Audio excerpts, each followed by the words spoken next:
आज हम राजस्थान के एक ऐसे टॉपिक के बारे में बात करने वाले हैं जिससे एक क्वेश्चन एग्जाम में आपको देखने को मिल ही जाएगा और ये वीडियो देखने के बाद आपको कहीं जाने की ज़रूरत नहीं होगी। तो आज की मोस्ट अवेटिंग वीडियो है राजस्थान के प्रमुख पठार। वैसे तो राजस्थान में बहुत सारे पठार हैं, लेकिन हमें लिमिटेड पठारों के बारे में भी डिस्कस करेंगे। इस वीडियो में हम 12 प्रमुख पठारों के बारे में बात करेंगे। तो देखो, यह है आपनो राजस्थान। इसमें लगभग सभी पठार दक्षिण में स्थित है। एक पठार कांकनबाड़ी का पठार है जो पूर्वी राजस्थान में स्थित है। इसके अलावा करौली का पठार भी स्थित है। तो राजस्थान के प्रमुख पठारों की बात करें तो इसमें आबू का पठार, उड़िया या ओरिया का पठार, भोराट का पठार, लसाड़िया का पठार, उपरमाल का पठार, मानदेसरा का पठार, मेसा का पठार प्रमुख है।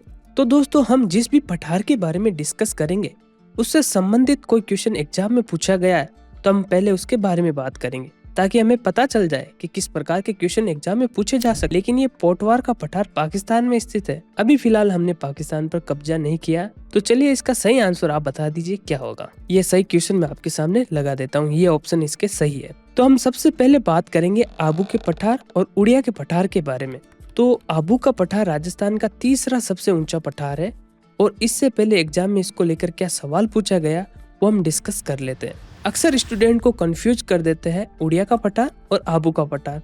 इसका स्टूडेंट गलत जवाब देकर आते हैं, तो आज हम ये आपको डाउट बिल्कुल क्लियर कर देंगे। उड़िया कोई जगह नहीं है, सबसे पहली बात तो ये जान लो। इसका सही नाम है ओरिया, लेकिन एग्जाम में उड़िया ही लिख के आता है। तो उड़िया और ओरिया दोनों एक ही चीज है। 2020 में एक सवाल पूछा गया कि निम्नलिखित में से कौन सा एक पठार माउंट आबू से लगा हुआ है। ऑप्शन थे भोराट का पठार, हाड़ौती का पठार, उड़िया का पठार, उपरमाल का पठार। अगर आप उड़िया का पठार देख रहे हो और इसमें ऑप्शन में और आ जाता आबू का पठार, फिर क्या कर दे, है ना थोड़ा सा ट्विस्ट। फिर एक सवाल और पूछ लिया 2020 में कि निम्नलिखित में से कौन सा पठार माउंट आबू पर्वत स्थल से 8 किलोमीटर दूर है और गुरु सीकर चोटी के नीचे स्थित है। ऑप्शन है भोराट का, मेसा का, उड़िया पठार या दक्षिण का पठार। एक बात हमेशा क्लियर कर लेना कि माउंट आबू तो आबू के पठार पर स्थित है और बीच में है उड़िया का पठार और उसके आगे है गुरु सीकर पर्वत चोटी। आपको पता होगा कि अरावली की सबसे ऊंची चोटी है गुरु सीकर। इसके जस्ट पास में स्थित है उड़िया का पठार और यह राजस्थान का सबसे ऊंचा पठार है। और गुरु सीकर पर्वत की चोटी की ऊंचाई है 1722 मीटर और उड़िया पठार की ऊंचाई है 1360 मीटर और आबू के पठार की ऊंचाई है 1200 मीटर। और ये जो तीनों भू आकृतियां हैं दोस्तों, ये आबू पर्वत खंड का भाग है और ये दक्षिणी अरावली में स्थित है। देखो, कंफ्यूज करता है कि गुरु सीकर आबू पर्वत खंड का भाग जरूर है, लेकिन आबू पठार का भाग नहीं है, ये ध्यान रखना आपको। और माउंट आबू आबू पठार पर स्थित है, ना कि उड़िया पठार पर। यह भी आप ध्यान रखना, बहुत पास में है। मैं आपको यहाँ पर मैप एनिमेशन के थ्रू आप स्पेशल दिखा रहा हूँ।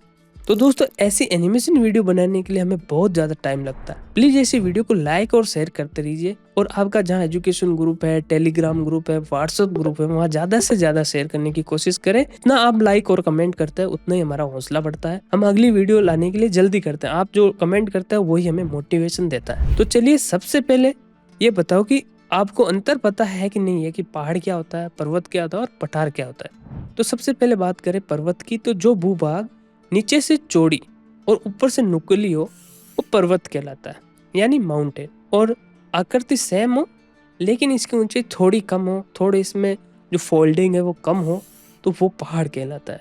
बेसिक सी बात है, कोई फिक्स डायमेंशन नहीं है कि इतने पर वो पहाड़ है, इतने पर वो पर्वत कहलाएगा। अब पर्वत को हम इंग्लिश में माउंटेन कहते हैं और पहाड़ को हम हिल कहते हैं। और जो भू आकृति नीचे से चौड़ी और ऊपर से समतल हो, सपाट हो, वो पठार कहलाता है। वहां पर ऊपर गांव बसे, कस्बा बसे, झील बने, लेकिन वो सपाट होता है। और ये तीनों स्ट्रक्चर मैदानी भागों से ऊपर होते हैं। आप देख सकते हैं, अगर गूगल मैप से देखोगे तो आपको पता चल जाता है कि ये पहाड़ है, ये पठार है। अब हम वापस चलते हैं आबू पठार पर। तो अब देखो, आबू पठार, उड़िया पठार और गुरु सीकर पर्वत तीनों ही आबू पर्वत खंड के भाग है। ध्यान रखना है।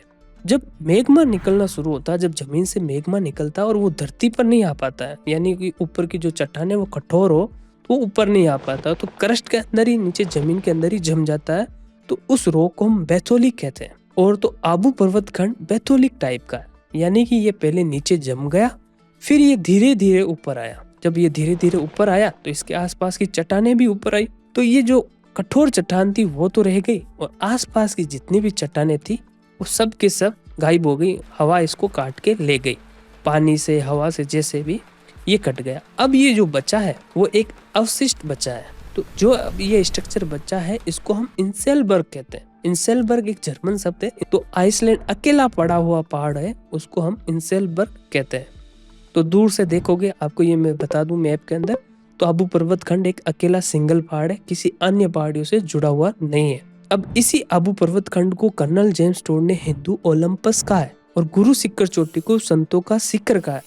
क्यों कहा, तो आइए वो भी जानते हैं। तो ओलंपस वैसे यूरोप यानी ग्रीक में एक पवित्र पहाड़ी है जब बहुत सारे देवताओं और संतों की उत्पत्ति हुई है। और आपको पता होगा कि राजस्थान के इतिहास में राजपूतों की उत्पत्ति एक यज्ञ से बताई गई है। ये यज्ञ महर्षि वशिष्ठ ने गुरु शिखर पर ही किया था, जहाँ से राजपूतों की 4 वंशों की उत्पत्ति हुई थी। तो ये वंश थे चौहान, प्रतिहार, परमार और चालुक्य यानी सोलंकी वंश। इसी वजह से आबू पर्वत को बहुत पवित्र माना गया और बहुत सारे मंदिर भी है। आपको पता है यहाँ पर देलवाड़ा का फेमस मंदिर है, तो इसे भी हम ओलंपस कहते हैं। आबू पठार की बात नहीं हो रही है। आबू पर्वत खंड की लंबाई है 19 किलोमीटर और चौड़ाई है 8 किलोमीटर। दोस्तों आपके दोनों पठार कंप्लीट हो गए, इससे बाहर कुछ भी सवाल नहीं बनता है। आबू का पठार और ओडिया का पठार। अब आबू के पठार की ऊंचाई 1200 मीटर है और ओरिया पठार की ऊंचाई 1360 मीटर है। तो दोस्तों फुल वीडियो जिसमें बाकी बचे हुए पठार है वो हम आपको दूसरा चैनल है हमारा मारवाड़ी माइंड्स, वहां जाकर आप देख सकते हैं। उसका लिंक आपको टाइटल में मिल जाएगा, डिस्क्रिप्शन में मिल जाएगा। और उस चैनल को भी आप ढेर सारा प्यार दीजिए। अभी नया चैनल है, उसको भी सब्सक्राइब कीजिए।